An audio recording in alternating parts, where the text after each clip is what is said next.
sejak tobat sampai makom-makom selanjutnya itu kalau kita memang istiqomah mendaki makom-makom ini, insya Allah hidup kita itu sibuknya dengan Allah saja dan tentang Allah saja.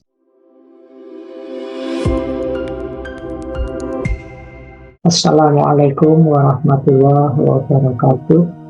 Waalaikumsalam warahmatullahi wabarakatuh. Waalaikumsalam warahmatullahi wabarakatuh. Bismillahirrahmanirrahim. Alhamdulillahirabbil alamin. Wa bihi nasta'inu ala umuri dunya waddin. Allahumma shalli wa sallim wa barik ala habibina wa syafi'ina sayyidina wa maulana Muhammadin wa ala alihi wa ashabihi wa man tabi'ahum bi ihsanin ila yaumiddin. Amma ba'du, teman-teman semua yang malam hari ini hadir, alhamdulillah malam hari ini kita masih berkesempatan belajar meskipun dengan format yang berbeda. Meskipun kemarin akhir bulan kita sudah berjanji libur, tapi yang libur ngaji filsafatnya, belajar nggak boleh libur. Itu makanya malam hari ini kita tetap belajar. Meskipun ya itu tadi formatnya agak berbeda, kita belajar kitab secara urut mulai malam hari ini, kemudian bisa bertatap muka yang tempatnya jauh via Zoom atau mungkin yang via YouTube kalau ini di live streaming. Baik, kita akan mengkaji kitab Al-Hikam. Saya tahu kitab ini populer sekali, sudah banyak dikaji di mana-mana. Kita coba mengkajinya perspektif ngaji filsafat dengan gayanya ngaji filsafat. Kita maknai di level kita, level filsafat seperti apa nanti maknanya, ya kita ikuti saja.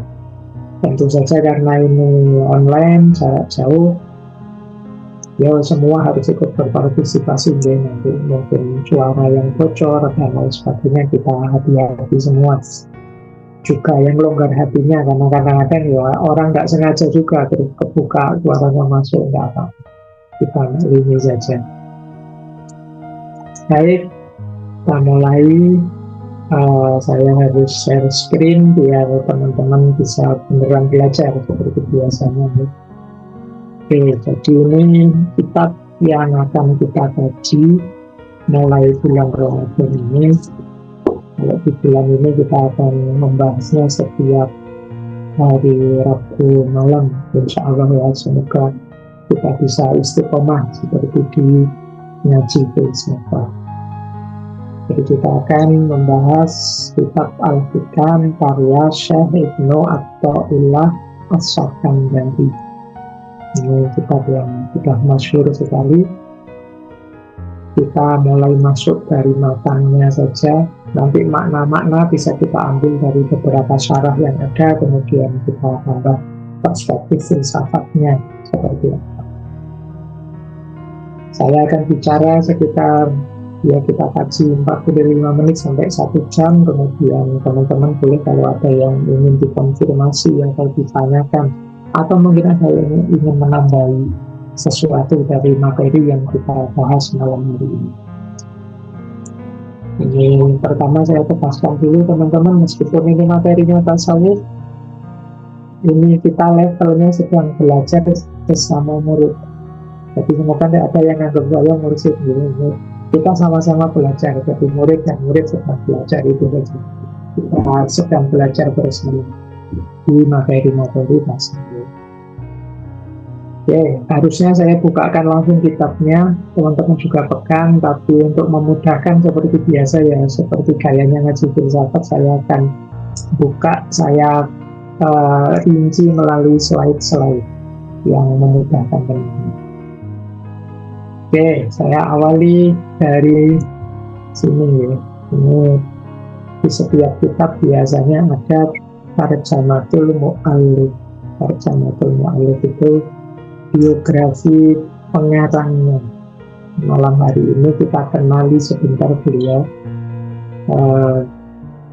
Kalau nanti waktunya masih ada ya kita lanjutkan langsung isinya, tapi kita kenali dulu beliau lebih penting. Mungkin minggu depan kita mulai isinya kalau memang waktunya tidak cukup tentang kitab kita. Yang pertama kita kenali dulu beliau ya, nama lengkap beliau Tajuddin Abdul Fadil Ahmad bin Muhammad bin Abdul Karim bin Abdul Rahman bin Ahmad bin Isa bin Husain Athaillah Al-Judani Al-Maliki As-Sazili Al-Iskandari atau As-Safadari. Ini panjang ya namanya, orang Arab itu ya, ada lakopnya, nanti ada julukannya dan lain sebagainya, termasuk nisbah, nama lahir, aliran dan lain sebagainya. Coba dicek di bagian belakang itu, Al-Judani Al-Maliki As-Sazili Al-Iskandari. Al-Judani itu menunjukkan beliau berasal dari Bani Judan. Bani Judan itu satu kabilah Arab yang ada di bagian selatan. Kalau Al-Maliki itu mazhab beliau fikihnya mazhab Maliki. As-Sazili menunjukkan tarekat tasawuf beliau Saziliyah. Beliau juga termasuk guru besarnya Saziliyah yang ketiga, murid yang ketiga. Kemudian Al-Iskandari ini nisbat pada tempat tinggal beliau dari Iskandariyah, Mesir. Beliau kelahiran Iskandariyah, nanti meninggal di Madrasah Mansuriyah, Kairo, tahun 1309 Masehi. Ini info dasar tentang beliau biar kita tahu siapa beliau. Beliau orang Mesir yang kemudian jadi mursyid di Tarekat Saziliyah, meninggal juga di Mesir dan nanti menulis banyak 20-an kitab, antara lain kitab yang kita bahas malam hari ini, kitab Al-Hikam. Nah, ini guru-gurunya. Jadi beliau ini sebelum menjadi seorang sufi itu beliau lebih dikenal seorang ahli fikih. Dia menguasai banyak ilmu, ya fikih, tauhid, tafsir, hadis, balaghah dan lain sebagainya. Jadi kalau fikih, beliau mazhab Maliki mengikuti guru beliau Syekh Nasiruddin bin Munir Al-Juzani. Ini masih satu keluarga dengan beliau. Kalau ilmu kalam beliau dan filsafat belajar dari Syekh Samsuddin Al-Isfahani. Kalau ilmu bahasa beliau belajar dari Muhammad bin Abdul Aziz Al-Maruni. Kalau tasawuf tentu saja dari guru beliau Syekh Abdul Abbas Ahmad bin Umar bin Muhammad Al-Mursi, yang sufi besar dari Tarekat Saziliyah yang nanti mempesona beliau. Karena sebelumnya beliau ini memang dikenal kuat di syariat, kuat di fikih. Tapi setelah bertemu Syekh Mursi ini, beliau kemudian lebih tertarik ke ranah tasawuf. Baik, jadi ini guru-guru beliau. Syekh Mursi ini ya murid dari Syekh Abu Hasan As-Sazili, pendiri Tarekat Saziliyah. Beliau juga sufi besar terkenal pada zamannya, sehingga seorang Syekh Ibnu Athaillah As-Sakandari kemudian tertarik untuk masuk ke ranah tasawuf.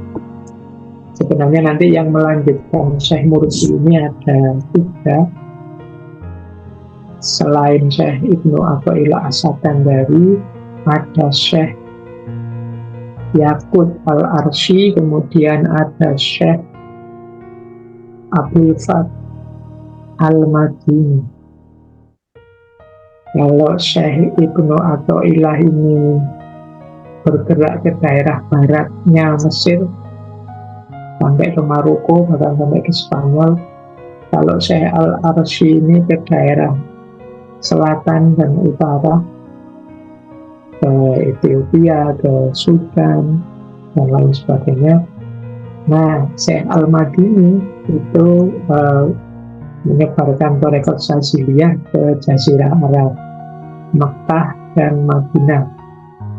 Dan kelihatannya link yang nanti masuk ke Indonesia, Thariqat Syadziliyah ini dari linknya Syekh Abdul Fath Al-Madini yang dari Makkah dan Madinah. Kalau di Indonesia mungkin kita kenal mursyid Thariqat Syadziliyah itu misalnya Kiai Dalhar Watu Congol Magelang, kemudian Kiai Abdul Jalil Mustaqim Tulungagung. Kalau teman-teman belajar Thariqat Syadziliyah, itu transmisinya, sanadnya sehingga sampai ke Indonesia. Baik, kita lanjutkan. Ini kisah perjalanan intelektual beliau. Jadi biasanya orang membagi 3 rute perjalanan intelektual. Fase pertama, fase kedua, fase ketiga. Fase pertama ini beliau yang masih fanatik dengan ilmu fikih. Jadi masih belum tertarik dengan tasawuf. Bahkan beliau ini sangat kritis pada tasawuf. Di fase kedua baru beliau mulai tertarik tasawuf. Ada cerita, jadi satu ketika beliau ini tahu ada pengajiannya Syekh Al-Mursi. Ini mungkin seperti banyak di antara kita hari ini ya, yang bahkan tidak senang dengan tasawuf karena dianggap terlalu batin lah, tidak masuk akal lah, banyak karomah-karomah yang membuat orang malas berpikir dan lain sebagainya. Itu di pikirannya Syekh Ibnu Athaillah juga mirip seperti itu. Sampai kemudian beliau ingin ketemu langsung dengan Syekh Al-Mursi. Tapi begitu beliau mendengarkan kajiannya Syekh Al-Mursi, beliau langsung kagum dan simpati. Terus beliau mendatangi Syekh Al-Mursi, kemudian baiat thariqat langsung dari gurunya ini. Dan pada gilirannya beliau nanti yang jadi mursyid besarnya Thariqat Syadziliyah. Nah, kita lihat baru nanti fase ketiga beliau jadi sufi besar yang jadi rujukannya banyak orang ketika beliau pindah dari Iskandariyah ke Kairo. Ini masa puncak-puncak kematangan intelektual beliau, periode yang produktif, yang di situ banyak beliau nulis kitab dan jadi rujukan-rujukan. Beliau ini juga terkenal sering diskusi dengan tokoh besar yang mungkin teman-teman pernah dengar ya, dengan Ibnu Taimiyah. Beliau ini sering debat-debat dengan Ibnu Taimiyah. Beberapa debat dibukukan antara tasawuf dengan tauhidnya Ibnu Taimiyah. Jadi ini perjalanan intelektual beliau. Nah, kita cermati dulu gambaran umumnya pemikiran tasawuf Syekh Ibnu Athaillah ini. Ini sebagaimana Thariqat Syadziliyah beliau ada beberapa pencirinya, keistimewaannya. Jadi Thariqat Syadziliyah termasuk versi tasawufnya Syekh Ibnu Athaillah. Yang pertama, ini tasawuf yang tidak meninggalkan tanggung jawab keduniaan. Jadi kita akan sering menganggap bahwa tasawuf itu meninggalkan dunia.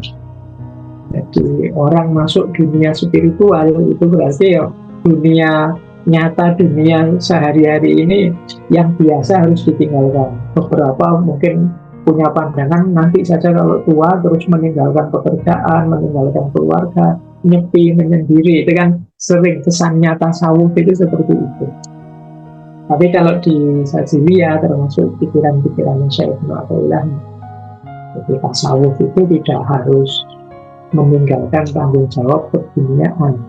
Jika nanti terkenal di Tarekat Sajiliyah ini murid-muridnya ya orang-orang yang punya pekerjaan ini, punya karir itu, punya jabatan ini itu tidak masalah.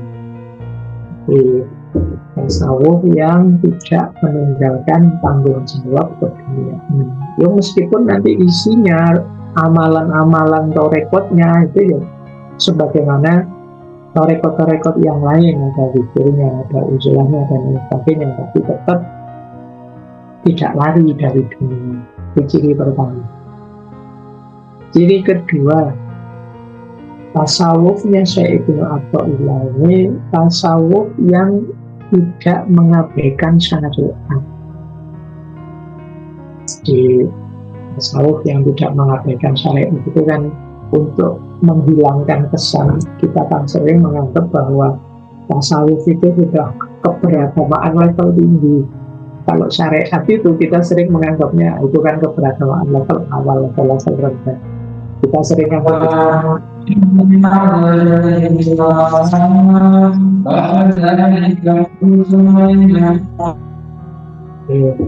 Oke, saya lanjutkan. Tidak apa-apa ya, seperti saya bilang tadi, hatinya harus longgar kalau orang bawa ini.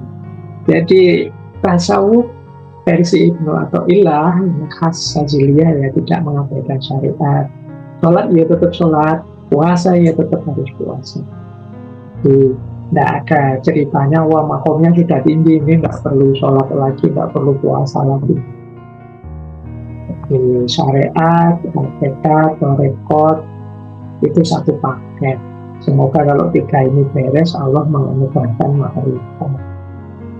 Jadi tidak bisa kok saya sudah rekod Pak, saya sudah ketemu hakikat Pak, sudah tidak penting lagi ibadah fisik, tidak penting lagi.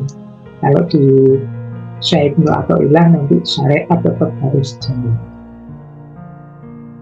Kemudian yang ketiga zuhud.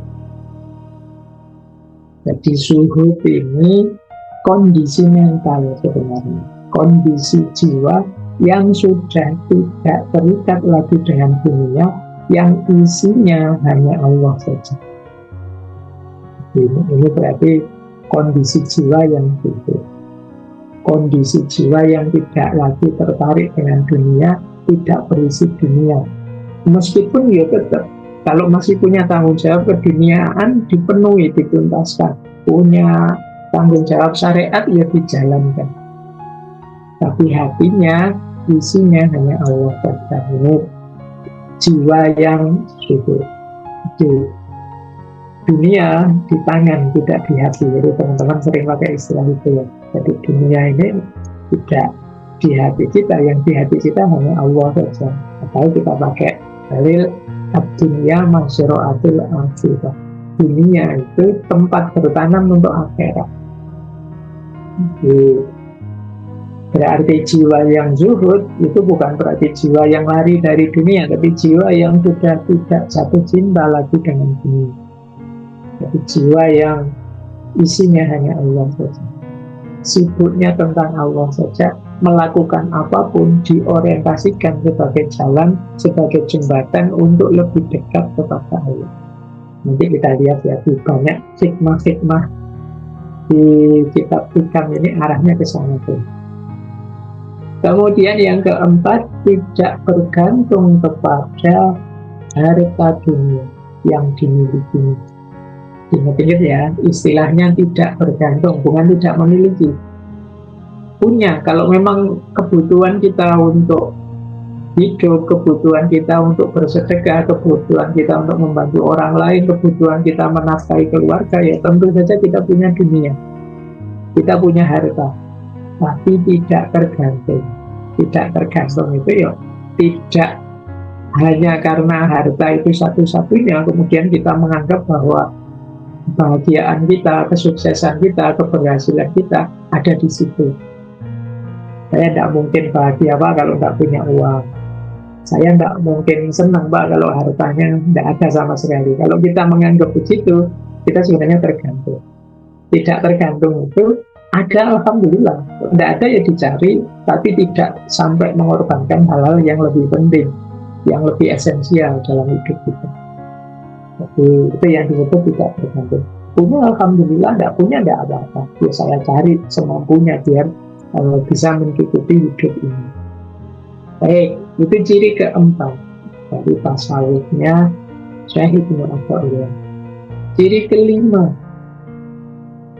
karena tadi sufistik tapi tidak meninggalkan tanggung jawab keduniaan, tidak meninggalkan syariat, maka ada ciri menjembatani kekeringan spiritual dengan orang yang dialami orang yang sibuk dengan urusan dunia, dengan sikap pasif, tidak peduli dengan dunia seperti dialami oleh orang-orang salib tertentu. Karena ada tadi sempat saya singgung orang yang mendaku dirinya sufi, tasawuf, kemudian pasif, lari dari dunia, menghindar dari keaktifan hidup sehari-hari. Pokoknya ingin nyepi saja, kepingin mendekat dengan Allah saja, nggak ngurusi dunia lagi. Atau sebaliknya, orang terlalu sibuk dengan dunia sampai merasa hampa, merasa hidup ini untuk apa sih? Ya hidup ini kok rasanya kering saja. Nah, tasawuf khas beliau itu ingin menjembatani dua hal. Dia tidak hanya sibuk urusan dunia, tapi juga tidak lari dari dunia. Ini kalau teman-teman ingin kritik yang lebih tajam tentang tasawuf yang pasif ini mungkin bisa mendengarkan dulu ketika kita membahas Muhammad Iqbal.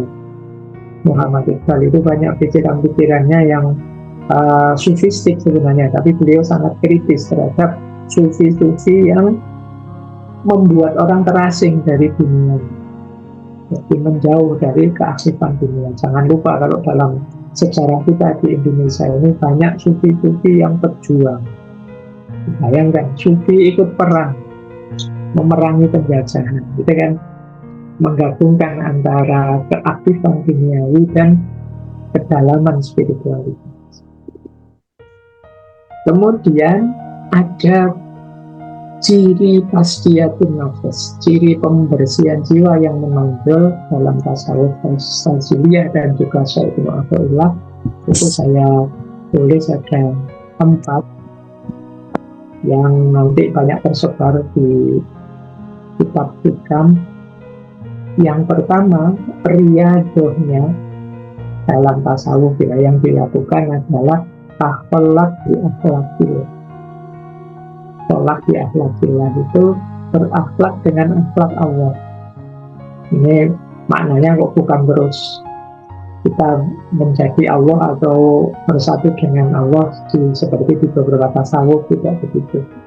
Jadi takholak di akhlakillah itu berakhlak dengan akhlaknya Allah. Itu misalnya kalau Allah itu Maha Penyayang, yuk mari kita hidup dengan kasih sayang. Kalau Allah itu Al-Afu, Maha Penyabar, sabar, ayo kita latihan sabar. Kalau Allah itu Hakim, Maha Bijaksana, ayo kita juga belajar untuk bisa bijaksana. Itu yang disebut takholak di akhlakillah.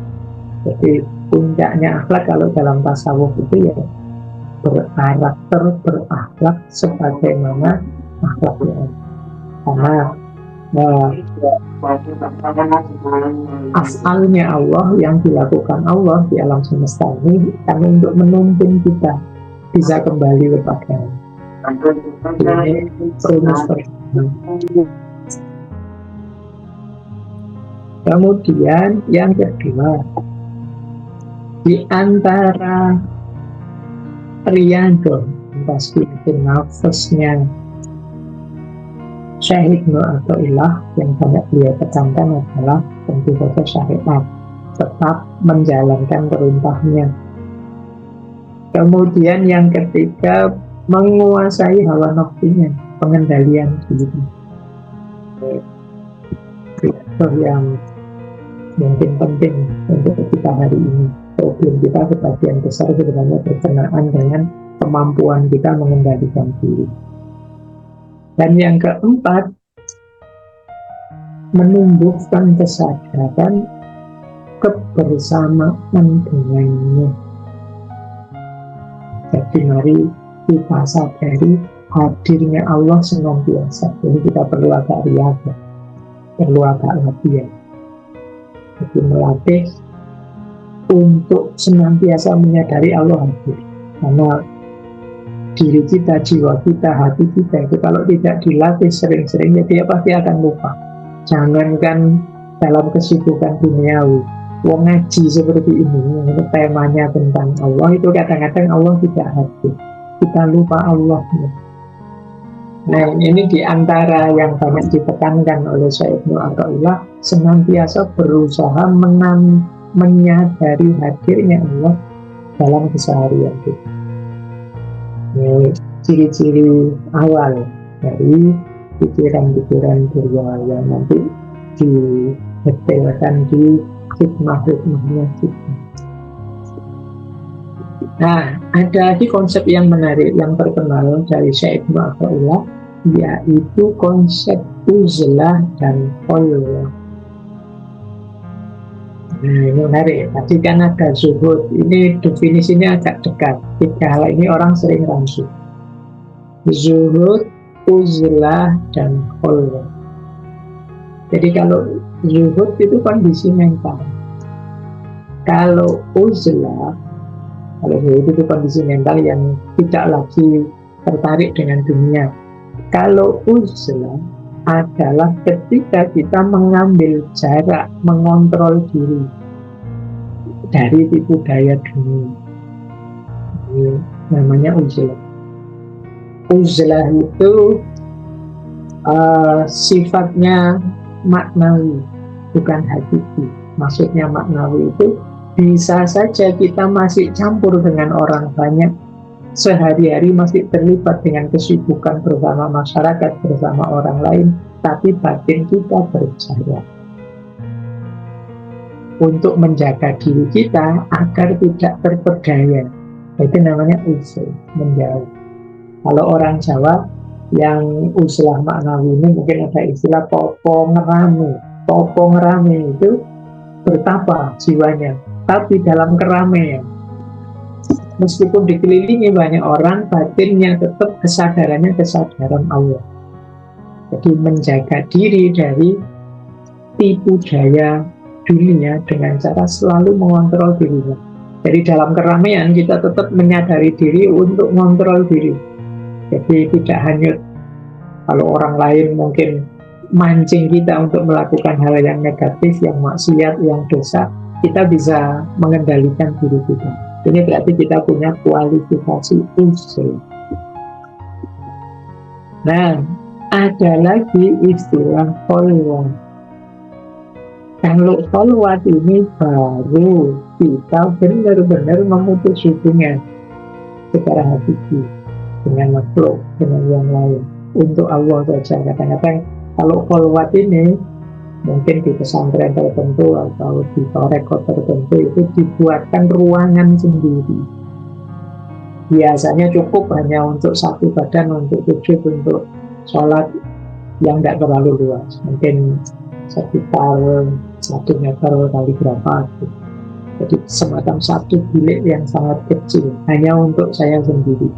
Nah, ini khalwah, menjauh. Kalau bentuk ekstrimnya zaman dulu itu misalnya ke hutan-hutan, ini namanya khalwat. Khalwat ini dilakukan ketika kita kalau bergabung dengan orang lain, hidup biasa dengan orang lain, tidak kuat kita. Pasti saya tergoda, Pak. Pasti saya nanti tersesatkan, pasti nanti saya banyak dosa, banyak maksiat. Nah, kalau memang sama sekali tidak bisa, riadohnya apa? Khalwat. Berarti minggir dulu. Kalau begitu jangan nyampur dulu ya. Ya tidak kemudian beli tanah bangun tempat untuk kholwat ya dicamar saja, maksudnya begitu tidak apa-apa. Kita kholwat agar tidak bercampur dengan orang lain. Kalau ini hakiki sudah, karena memang kita merasa tidak berdaya, kita merasa lemah berhadapan dengan tipu daya dunia, nggak mampu Pak saya. Ini baru keluar. Jadi ini 3 istilah yang sering bercampur-campur maknanya.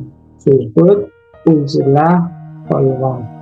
Jadi kalau zuhud itu kondisi jiwa yang sudah tidak tergoda oleh hal-hal duniawi. Uzlah itu strategi kita untuk menjaga diri dari tipu daya duniawi. Itu namanya uzlah.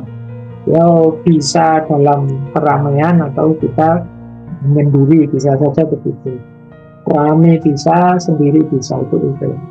Tapi ketika kita beneran menyendiri, menjauh dari orang banyak, itu orang biasanya menyebutnya kholwat.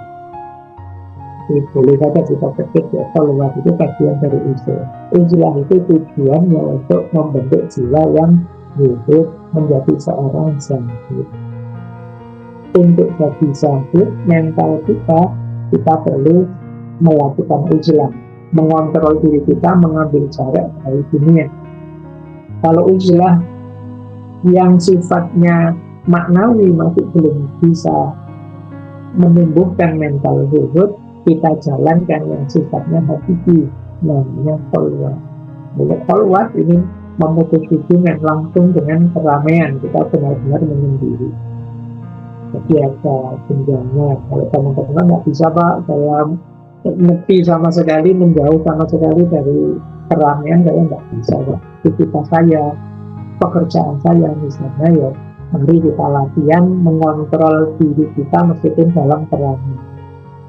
Atau nanti kalau nggak sangat penting ya kita nggak nyampur ke orang lain, sisanya kita kholwat, berhadapan langsung dengan Allah. Baik, kemudian nanti ada lagi yang terkenal dalam konsep Syekh Ibnu Athaillah, yaitu konsep mawahib dan nasib. Mawahib itu anugerah yang diberikan oleh Allah tanpa kita berusaha, dan itu memang pemberian Allah sepenuhnya, prerogatifnya Allah.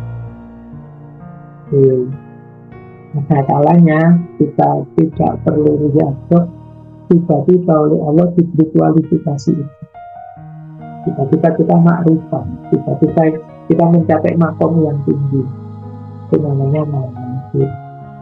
Kalau makasih ini diperoleh melalui zikir, riyadhah, amal soleh, dan kalau di Imam Ghazali sebenarnya dua hal ini bisa saling berkaitan.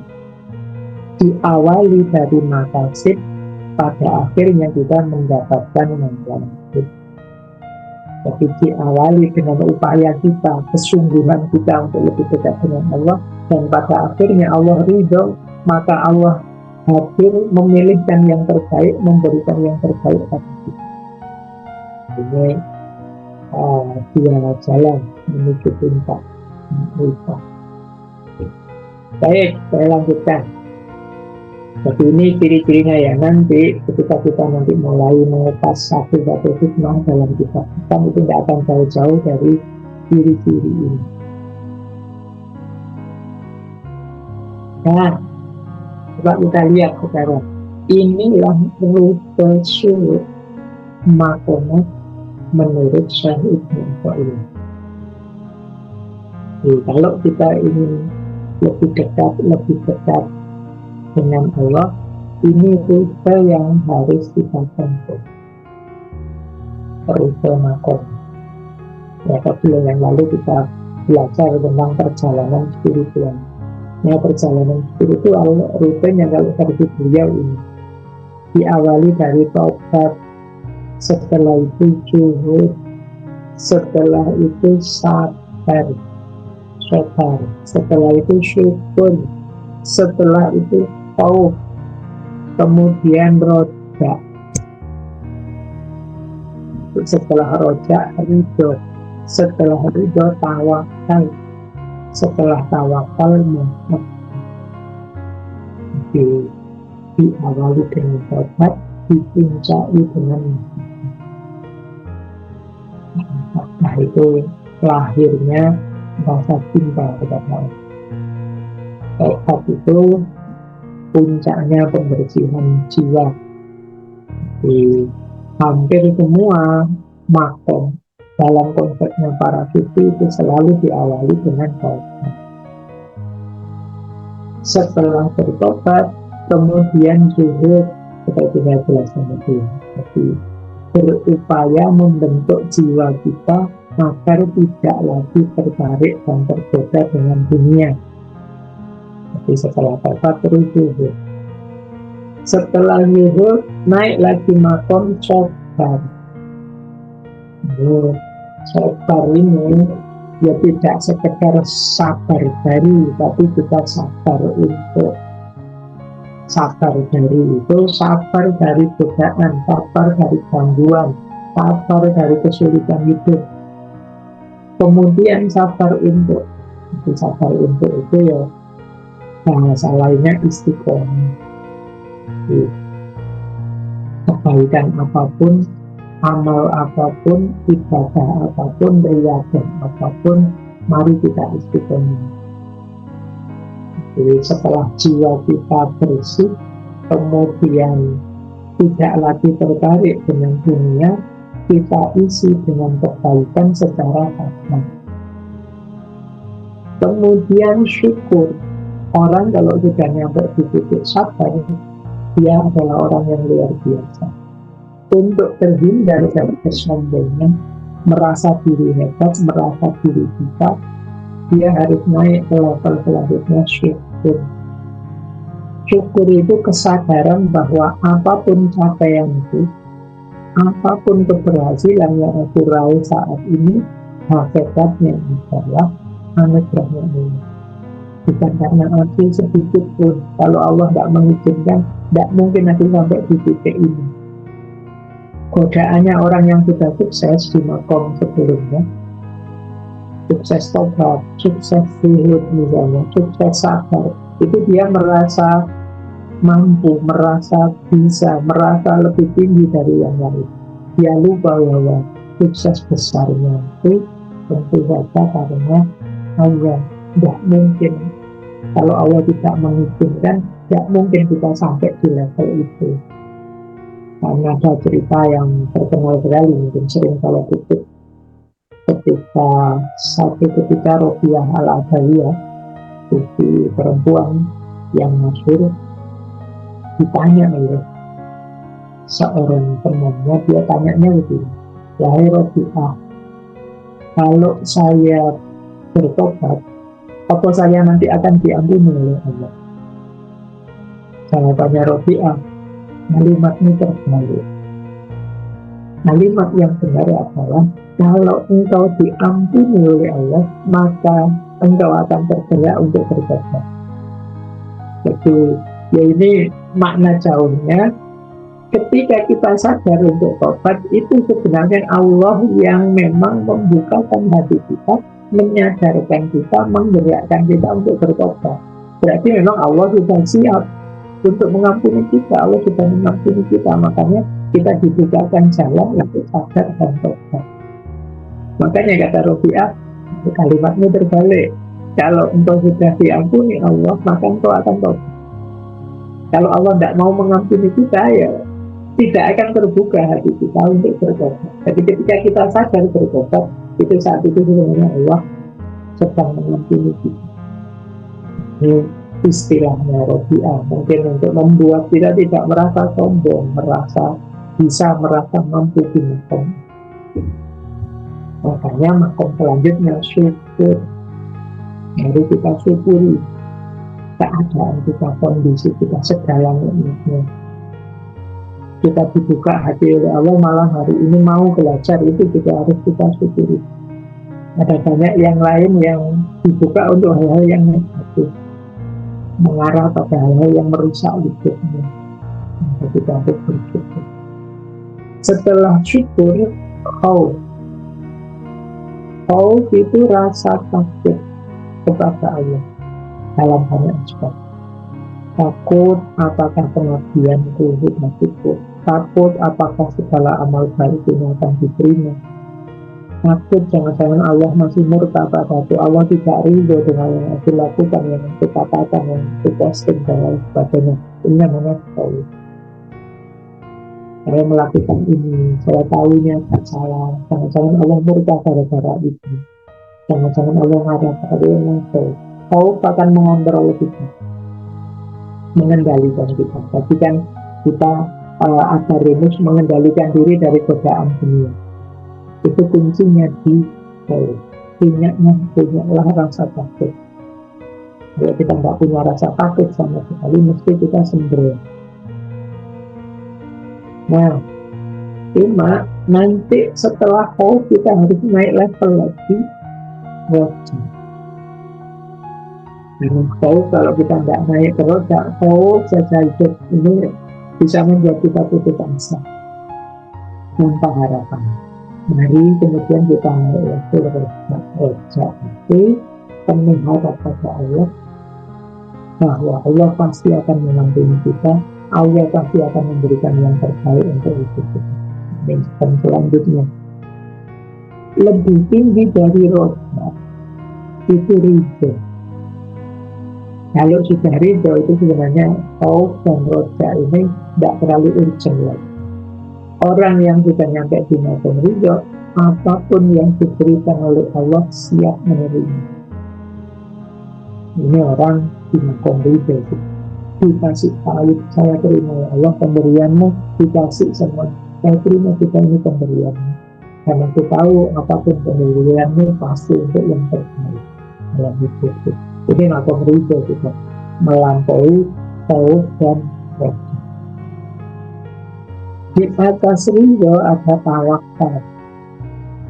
Kalau tawakal ini sifatnya pasrah pada Allah. Ya Allah, ini yang bisa aku lakukan, segalanya aku pasrahkan pada. Kalau ridho itu kita siap menanggung menerima apapun pemberian Allah. Kalau tawakal itu kita pasrahkan pada Allah, apa yang bisa kita lakukan, apa yang bisa kita berikan, semaksimal yang kita mampu kepada Allah. Itu namanya. Ya Allah, saya kalau Ramadan kuatnya hanya khatam Al-Quran 1 kali, pasrah padamu, semoga engkau berkenan dengan ini. Ini saya. Jadi ridho dan tawakal ini satu paket. Kalau bahasa Al-Quran kadang-kadang ada istilah radhiyallahu anhum wa radu anhu. Ridho itu kita meridhoi takdirnya Allah, kemudian kita bertawakal semoga nanti Allah juga ridho dengan kita. Jadi, kita meridhoinya dan Allah meridhoi kita. Itu salah satu cirinya jiwa yang mutmain. Nah, pada akhirnya makom tertinggi itu mantap cinta pada Allah, tumbuh rasa cinta. Karena sejak tobat sampai makom-makom selanjutnya itu, kalau kita memang istiqomah mendaki makom-makom ini, insya Allah hidup kita itu sibuknya dengan Allah saja dan tentang Allah saja. Kalau sibuk kita tentang Allah saja, teman-teman mungkin ingat peribahasa Jawa itu, tresno kuwi jalaran teko kulinya. Cinta itu akan lahir karena terbiasa, pembiasaan. Ketika kita Allah terus, kesibukan kita hanya Allah saja, insya Allah mahabbah itu akan lahir, rasa cinta itu akan muncul, sehingga ketika sebentar saja kita melupakan Allah, kehilangan Allah, rasanya tidak nyaman, luar biasa. Itu berarti ada rasa cinta. Setiap detik ini bersama yang dicintai. Semua yang dilakukan orientasinya untuk yang dicintai. Ketika sudah levelnya apa itu, di banyak sesi dulu Nabi Filsafat menjelaskan setara dengan kondisi jiwa yang ikhlas. Kondisi jiwa yang ikhlas itu jiwa yang tidak punya pamrih apa-apa. selain Allah saja. Sebagaimana orang mencintai itu, dia tidak ingin apa-apa selain kebahagiaan yang dicintai.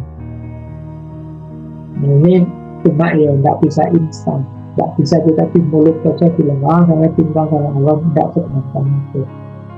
Ada proses. Di sini kan diawali dari tobat, sujud, sabar, syukur, taub, roja, ridho, tawakal, dan pada akhirnya maafkan. Baik, ini nanti pengantar ya teman-teman untuk tahu gambarannya, pikiran-pikirannya Syekh Ibnu Athaillah. Nah, ini kitab-kitab beliau yang kita kaji itu yang terakhir itu kitab kita. Jadi beliau menulis sekitar 22 buah kitab. Yang coraknya dua, yang satu hubungan antara hamba dengan Tuhannya, yang kedua ini hubungan antara murid dengan gurunya. Jadi kitabnya coraknya dua itu. Kalau ada hubungan Tuhan dengan hamba, hubungan murid dengan guru. Itu ada beberapa kitab beliau. Yang pertama At-Tanwir fi Isbatul Hadis. Kemudian yang kedua Lato Ifilminan.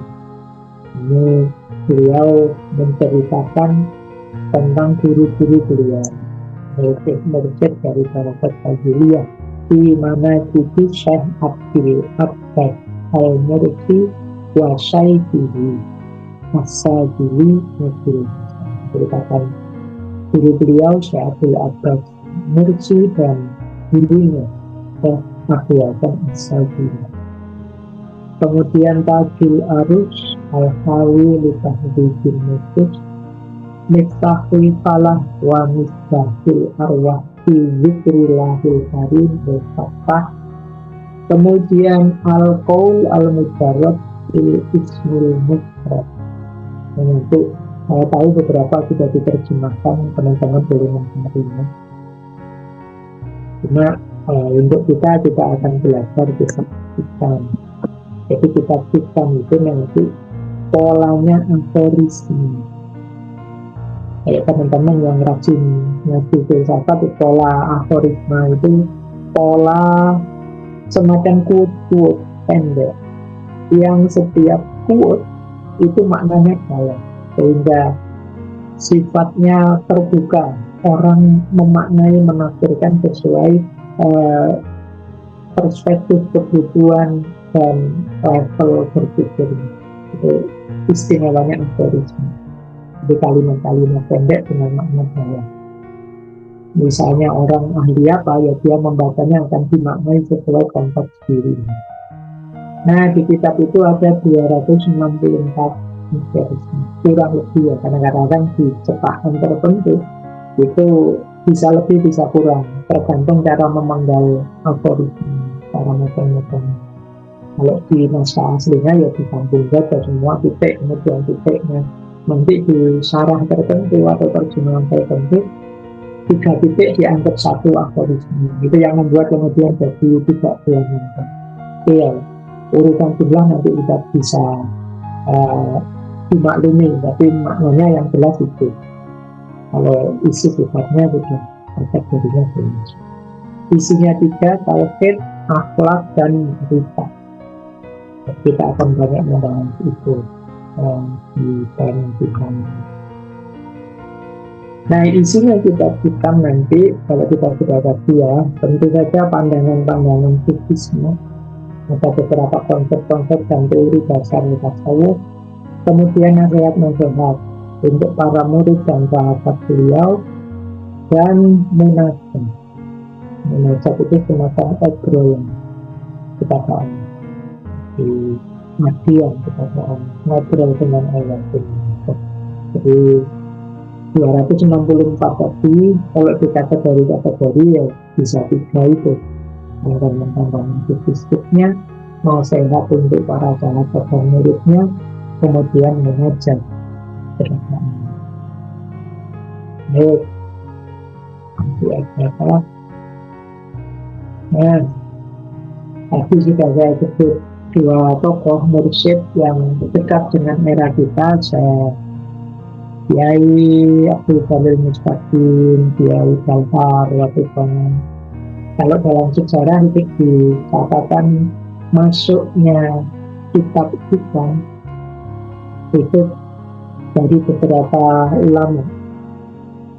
Jadi yang jelas yang memperkenalkan di era-era awal yaitu Syekh Abdul Somad Al-Salimban. Dulu pernah kita bahas di filsafat tokoh ini. Kemudian beberapa juga menulis syarah kitab ini, misalnya Kiai Haji Muhammad Tholeh bin Umar As-Samaron. Kita sering menyebut beliau sebagai Kiai Soleh Bunda. Ini beliau menulis syarahnya kitab Hikam ini. Meskipun beliau menulis tidak 264 tapi 134 atau yang ditulis dengan huruf tekton bawah. Judulnya Hawa Kitab Maknul Kitab Bisayyidus Syekh Ibnu Athaillah As-Sakandari Tarjamah Bilisanil Jari Al-Mri. Tulis teman-teman cari kelihatannya juga sudah ada terjemahannya. Kemudian yang terkenal lagi yaitu kitabnya Syekh Muhammad Nawawi Al-Bantani, Misbahul Gulam ala Nahjul At-Tamim fi Tabligil Hikam. Ini kitab-kitab hikam yang disyarahi oleh ulama-ulama kita. Memang sejak lama kita masuk di kitab ini. Banyak dikaji bahkan sampai hari ini. Kalau teman-teman jeli banyak channel-channel YouTube dari tokoh-tokoh ulama-ulama kiai-kiai yang mengkaji kitab ini.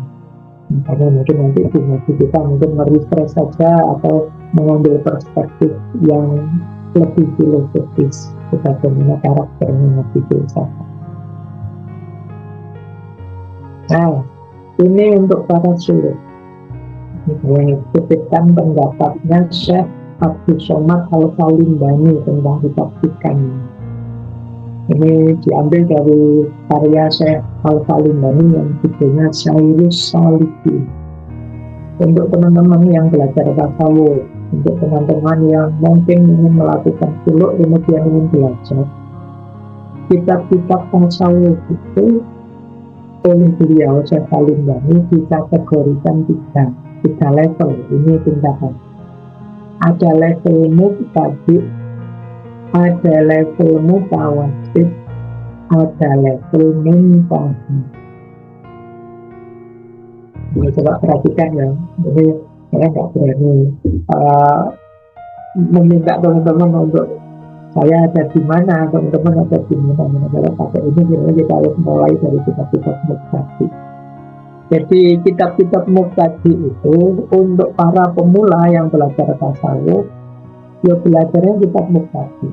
Untuk orang-orang yang belum suci hatinya dari maksiat itu, masih banyak riyaknya, masih banyak ujub, pikir, rojok. Nah ini kitabnya nanti mubtadi' harusnya. Di kitab mubtadi' itu contohnya kitabnya Imam Ghazali, Bidayatul Hidayah atau Al-Abidin. Itu kan basic. Teman-teman bolehlah dibaca itu Bidayatul Hidayah. Itu tidak terlalu jelimet kok gampang. Intinya mungkin kita sudah tahu semua maksud dari isi kitab itu yang belum menjalankan. Cuma kalau kita memang belum bersih benar dari maksiat batin, ya sulit nanti naik ke kitab mutawasid.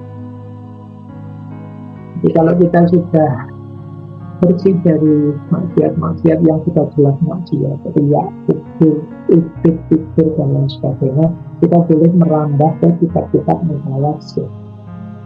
Nah, kitab mutawasid itu antara yang kitab hikam. Ya termasuk kitab mutawasid itu hikam, kemudian Laqaul Minan, kemudian Tanwir, Isqatul Takfir, Fakir Rahman, Syarahnya Hikam. Mau tahu kitab Sifukul Waid, Syekh Abdul Qadir Jailani, ini kitab-kitab mutawasid. Jadi orang yang batinnya sudah bersih mengkaji kitab ini lebih banyak juga intikaf, mengambil manfaatnya, termasuk kita. Jadi kita menghadapi level mutalassifnya. Kemudian ada muntahi. Kalau ini kitab-kitab level tinggi.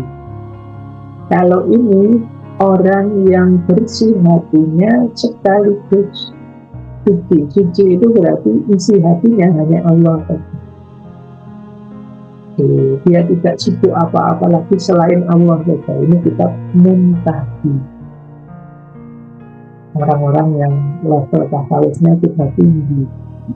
Termasuk kalau teman-teman membaca karya-karya Ibnu Arabi, Khusus, Hikam, Futuhat, Insan Kamilnya Abdul Karim Al-Jili, Miskatul Anwarnya Imam Ghazali. Ini untuk yang level muntahi, level paling tinggi. Jadi ya tidak usah heran teman-teman, Pak, saya kadang-kadang membaca Miskatnya Imam Ghazali atau Futuhatnya Ibnu Arabi, kok masih sulit ya Pak memahaminya. Sederhananya kita belum levelnya. Jadi mungkin bisa kita mengerti, tapi akan sulit kita pahami sampai sekarang. Ini level-level muntahi. Ingatnya, suci hati dari maksiat dan suci hati dari selain ini. Jadi isinya berarti tinggal Allah saja. Itu lebih mudah teman-teman menyerap kitab-kitab level muntahi. Kalau yang level mutawassit seperti kita ini ya, perlu kebersihan hati. Yang masih sombong, yang masih merasa besar, yang masih ujub, akan sulit intikaf dari kitab-kitab ini. Mungkin menganggapnya tidak rasional, mungkin menganggapnya tidak masuk akal, mungkin menganggapnya itu terlalu pasif dan lain sebagainya. Maka perlu sabar-sabar hati untuk level mutawassit. Tapi kitab-kitab yang ada di level ini. Mungkin nanti ada beberapa bagian yang teman-teman rasanya agak berat untuk sampai ke sana tadi itu melaksanakan itu. Baik ya, ini untuk wawasan saja biar teman-teman tahu kitab yang kita kaji ini ada di posisi yang mana. Kalau syarah banyak ya teman-teman, banyak kita yang sudah diterima. Kalau kita ya yang populer ada di syarah. Yang saya tulis antara lain ada Yayatul Mawahid, karya Ar-Ramli, ada karya Al-Fasi, ada Iqatul Himam, karya Ibnu Ajibah yang terkenal sekali. Kemudian juga syarahnya Syekh Sarnuti, karya Al-Ansari, Syekh Muhammad Basim, Tahman Sa'id Hawa, Ibrahim Iqtoro, Syekh Muhammad Hayat As-Sindi, Syekh Said Ramadan Al-Buti, Asim Ibrahim Al-Fayali, dan lain sebagainya. Banyak yang menurut syarahnya ini paling tidak menunjukkan kitab ini memang menarik dan maknanya banyak. Banyak dikaji di mana-mana. Terakhir untuk dari malam hari ini setelah kita bisa berbagi semua. Jadi mari kita niati, kita fokuskan setiap kali kita mengkaji kitab ini ke arah setidaknya 5 hal. Ada tawadud, ada tajarrud, ada tasbiyatun nafs, ada hikmah, dan ada dakwah. Tawajud itu mari kita bawa nanti pemahaman-pemahaman kita dari kitab-kitab ke arah kesadaran sang wujud. Jadi kesadaran ilahiyah, jiwa yang fokus pada Tuhan saja. Setiap detik itu kita menyadari hadirnya ini. Ini berarti kesadaran itu, kesadaran ilahiyah. Yang kedua, tajarrud. Tajarrud itu membebaskan diri dari alam benda duniawi, tidak terikat lagi dengan hal-hal dunia, Seperti penjelasan di awal. Fokus hidup pada tujuan perjalanan kita di dunia ini yaitu Allah saja. Pembebasan bukan berarti tidak punya apa-apa, bukan berarti tidak bekerja dan lain sebagainya, tapi tidak terikat dengan semua itu. Kemudian mari kita fokus juga nanti untuk tasbihun nafas, pembersihan jiwa. Kotoran-kotoran jiwa, rasa besar, rasa sombong, kemarahan dan lain sebagainya itu bagian dari yang coba kita bersihkan. Hal yang kita idolakan, kita favoritkan selain Allah, kita pinggirkan dulu. Ini bagian dari tasbihun. Kemudian tawajud, tajarrud, tasbihun nafas mungkin teman-teman perlu dalam banyak aspek ya, perlu pendampingan guru yang mungkin untuk ngaji kita mungkin lebih banyak fokus ke yang keempat, hikmah. Hikmah itu menggali kearifan, menggali mungkin manfaat-manfaat dari yang ditulis oleh Syekh Ibnu Athaillah yang bisa kita kontekstualkan, kita jalankan untuk kehidupan kita hari ini. Itu fungsi keempat, fungsi hikmah. Mirip wajib kalau bisa, tajarud alhamdulillah, tasbihun nafas pelan-pelan, paling tidak kita ketemu hikmah. Jadi nanti kita dapat manfaatnya. Semoga kalau sudah empat-empatnya beres bisa ada fungsi implikatif namanya dakwah. Mengajak, menyebarkan, menerangi, memberi informasi yang penting ke sekeliling kita, menuntun orang yang mungkin sedang salah jalan dan lain sebagainya. Itu fungsi kelima. Jadi 1, 2, 3, 4 membuat kita jadi manusia yang bercahaya. Yang kelima, cahaya kita bisa membantu sekeliling kita ikut terang. Itu namanya fungsi dakwah. Jadi kalau hari ini banyak orang yang mengeluh Indonesia gelap, maka ayo kita mencari terang. Paling tidak semoga diri kita tidak ikut gelap. Antara lain ya kita belajar seperti yang ditulis oleh Syekh Ibnu Athaillah. Baik, saya kira itu ya. Ini ternyata nanti pengantar, kita belum buka kitabnya, insya Allah yang depan kita mulai dari makalah yang pertama, hikmah yang pertama dalam kitabnya Syekh Ibnu Athaillah As-Sakan Dari. Oke, saya kira itu. Monggo Mas Latif, saya kembalikan. Mungkin masih ada waktu 20 menit kalau ada pertanyaan. Ya, alhamdulillah. Terima kasih Pak Faiz atas penyampaiannya tadi. Ya, teman-teman tadi sudah menyimak bagaimana pengantar dari ngaji Al-Hikam. Mungkin di minggu depan kita akan memulai dari dengan makalah. Mungkin malam ini adalah pengantar terlebih dahulu ya. Ini untuk efisiensi waktu ya. Monggo bagi teman-teman gini aja. Di termin pertama saya buka 2 pertanyaan dengan cara silahkan berkomentar dengan nama dan asal. Nanti yang berkesempatan ya kami pilih di kolom komentar di pesan. Semoga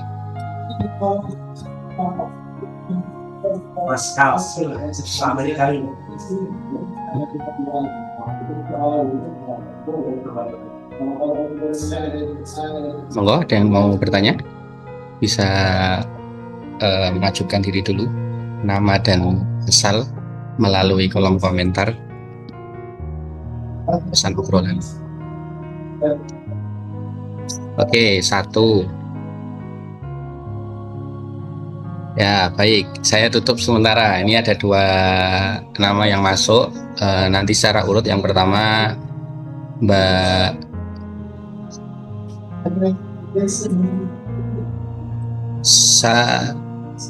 Selvia. Silakan Mbak Selvia. Boleh open mic.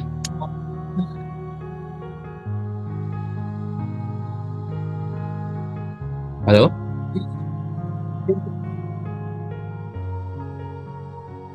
Itu sudah ditulis. Oh, kalau gitu saya bacakan saja Pak Faiz. Di sini beliau sudah menyampaikan melalui obrolannya. Assalamualaikum Pak, izin bertanya. Saya Selvia dari Bandung. Mengenai tasawuf, apakah bertasawuf dapat mengantarkan kita kepada kebahagiaan? Ini atau saya kasih kesempatan yang kedua Pak ya, nanti baru dijawab nanti ya. Jangan saya salah, biar yang lain jawab ya. Oke, siap. Mas Pak. Biar untuk Mbak Selvia, yang pertama saya awali dari premis ya. Premis itu dasar berpikir. Allah itu sangat mencintai kita. Di antara bukti cintanya Allah pada kita, Allah itu tidak ingin kita sengsara, ingin kita bahagia, baik di dunia maupun di akhirat nanti. Kemudian di antara caranya Allah menunjukkan jalan kebahagiaan bagi kita adalah dengan menurunkan kita suci, kemudian mengutus para nabi dan rasul yang nanti ketika dilembagakan kita kenal namanya agama. Nah, isinya agama, petunjuk dan tuntunan dari Allah itu ada tuntunan untuk aspek lahiriah yang hidup, ada juga tuntunan untuk batin. Untuk yang aspek lahiriah kita menyebutnya fikihnya, syariatnya. Untuk yang aspek batin kita menyebutnya tasawuf, hakikatnya. Jadi hubungannya lahir dan batin ini, syariat dan hakikat, itu seperti ya hubungannya jasad dengan nyawa ini. Kalau kita hanya fikih saja ya seperti jasad yang tidak bernyawa. Kalau kita tasawuf saja tidak ada syariatnya ya seperti mandu, ada jiwanya tapi tidak ada wajahnya. Maka dua-duanya penting dan dua-duanya pasti membawa pada kebahagiaan. Kenapa begitu? Karena sumbernya dari Allah yang menuntun kita lewat para nabi dan memberi petunjuk kita lewat Al-Quran. Jadi baik fikih maupun tasawuf itu yang akarnya dari agama, sumbernya langsung dari Allah. Yang Allah ini sangat mencintai kita, yang Dia ingin kita bahagia. Ya. Kalau ada yang menjalankan agama, menjalankan tuntunannya, merasa tidak bahagia, mungkin ada yang salah dari cara kita menjalankan agama. Karena Allah ingin kita bahagia. Sederhananya itu pasti kalau kita bisa menjalankannya sepenuh hati, insya Allah kebahagiaan yang kita rasakan. Tentu saja kalau aspek tasawuf bahagianya batin kita. Kalau bahasa Al-Quran, jiwa yang kemudian coraknya mutmain, jiwa yang bahagia, nyaman, stabil dalam kebahagiaan. Baik, saya kira itu ya gambaran sederhananya, tapi nanti ada banyak uraian di dalam kitab. Oke, baik, terima kasih. Mungkin saya lanjutkan. Yang kedua, mungkin saya pilih yang lengkap dulu sesuai dengan instruksi tadi, nama dan alamat atau asal. Mas Trianto dari Sulteng. Monggo, silakan di open mic dulu, Pak. Assalamualaikum warahmatullahi wabarakatuh. Waalaikumsalam. Ya, Pak Dr. Fahrudin Faiz yang saya banggakan dan hormati, dan kita semua yang sempat ikut kegiatan ini malam ini. Yang pertama, saya ini jauh dari Sulteng. Kalau Jogja sama Sulteng jauh banget. Tapi saya karena simpatik mengikuti kegiatan ini, saya sudah lama simpatik sama Pak Faiz ini. Ikuti di YouTube dan segala macam. Saya ingin sampaikan begini. tasawuf itu penting dalam Islam karena itu merupakan wadah penyucian pengolahan jiwa dalam agama Islam. Ya, yang masalahnya sekarang kita perlu peralatan untuk misalnya memahami makam kita itu baru sampai di mana, misalnya sabar saja. Misalnya konsep sabar itu seperti apa? Bagaimana mau sabar itu? Lah, kita itu perlu peralatan teknis untuk sabar. Misalnya untuk tawakal. Itu berat. Makanya perlu ada peralatan yang seperti ada kelompok-kelompok tarikat itu misalnya baca ada amalan-amalan dia. Nah, itu yang mengantar kita untuk misalnya kontemplasi segala macam. Kemudian yang kedua, di Indonesia ini kita saat ini dikepung oleh kehidupan duniawi yang kapitalis. Nah, kehidupan yang seperti ini bagaimana kita mau imbangi dengan tasawuf ini? Kita dikepung oleh berbagai macam nilai yang menderah kita dalam kehidupan hari-hari. Ini agak berat untuk mau jadi sampai pada makam mahabbah itu. Itu berat. Saya belum bisa menjelaskan. Saya barangkali minta petunjuk Pak. Ya, minta perspektif sama Pak Faiz. Bagaimana? Apa kalau saya lihat juga di Sultan ini banyak ulama-ulama yang bisa dikatakan wali Allah. Nah, ada yang seperti Ibnu Arabi bilang ilmu al-asrar itu merupakan hidayah, tidak sekolah, tapi wali Allah. Tidak belajar, tapi bisa yang masyarakat menyebut dia wali Allah. Nah, ini hal-hal yang seperti ini yang perlu kita dengar dari perspektif Pak Faiz. Untuk sementara terima kasih Pak Dr. Faiz. Assalamualaikum warahmatullahi wabarakatuh. Waalaikumsalam. Monggo Pak Faiz. Baik. Terima kasih Pak Triwanto. Nah, memang ini apa kalau bahasa saya pekerjaan panjang, pekerjaan besar untuk kita ini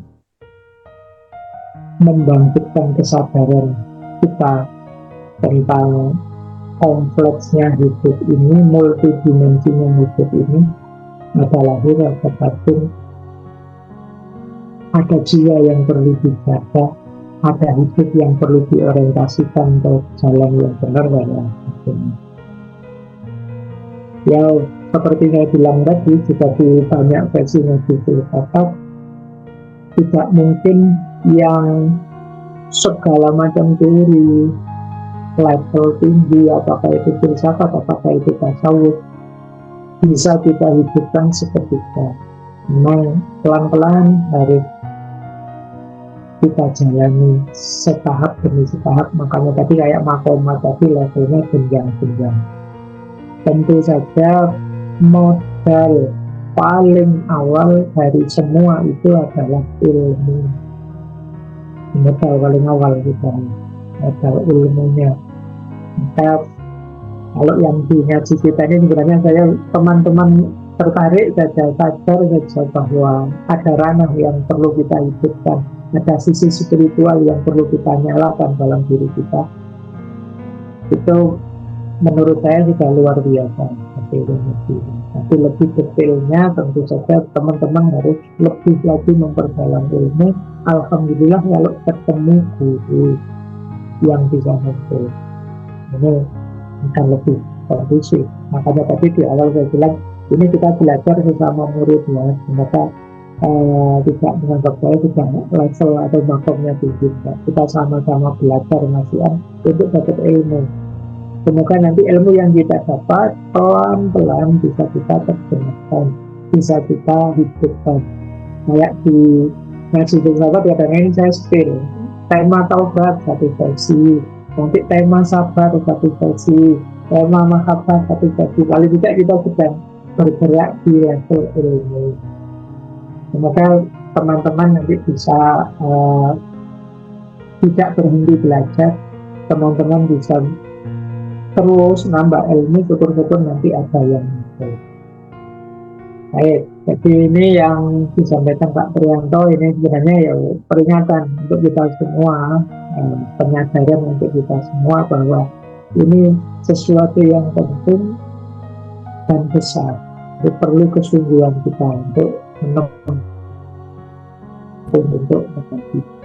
Baik, saya kira itu ya. Terima kasih Pak Priyanto. Semoga kita tidak istiqomah belajar. Pada saatnya mungkin kalau Allah mengizinkan ridho, kita masing-masing mungkin akan dipertemukan dengan guru-guru yang mungkin cocok untuk ini.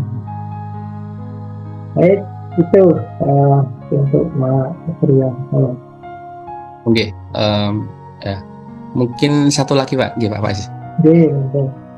Ya, ini yang ketiga itu Mas Irfan dari Palembang, monggo.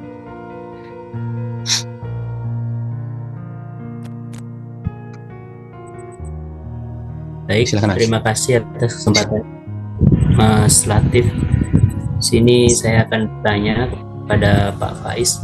Tadi menarik sekali tentang informasi atau kabar akhir-akhir ini bahwa Indonesia itu gelap. Terus banyak juga nilai-nilai pesimis terhadap negara ini.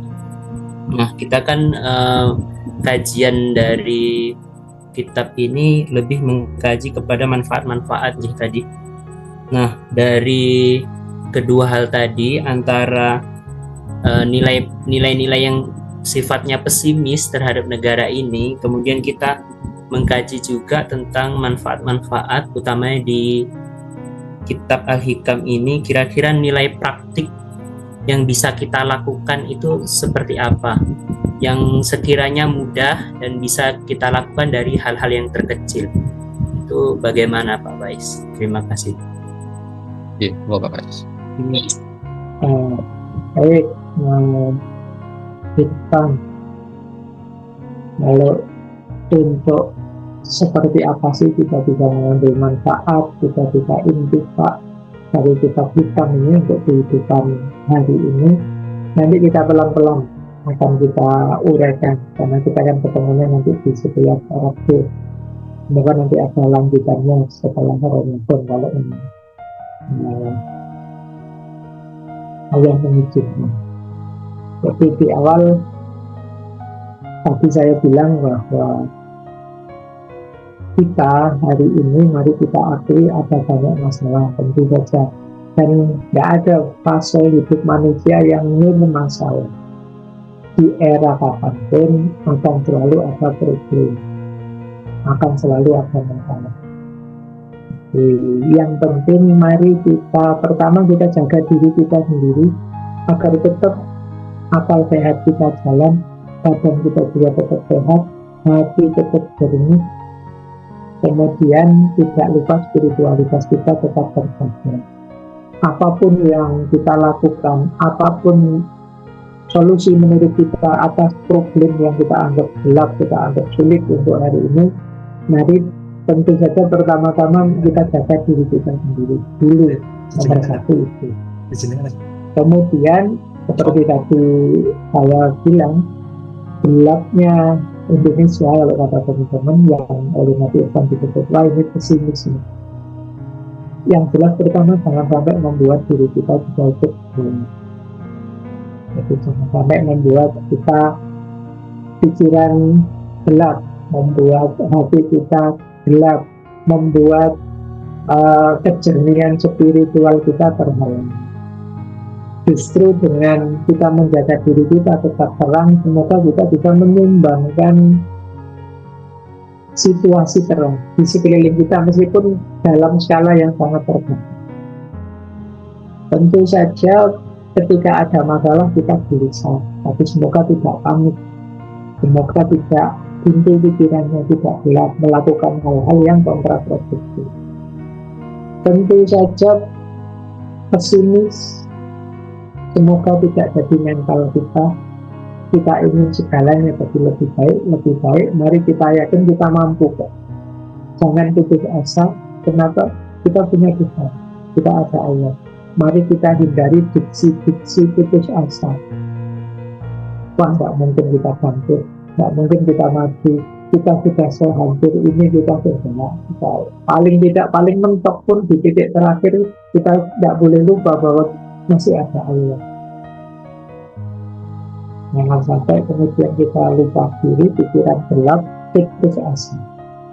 Jadi nganggep, wah kita nggak selamat lagi, kita nggak bisa, masih ada. Jadi hari tetap husnuzon pada Allah, bahwa Allah tetap menyayangi kita. Ada banyak masalah mungkin membuat kita untuk jadi tambah kuat. Masalah tentu saja harus kita pikirkan, tapi jangan sampai membuat pikiran kita gelap.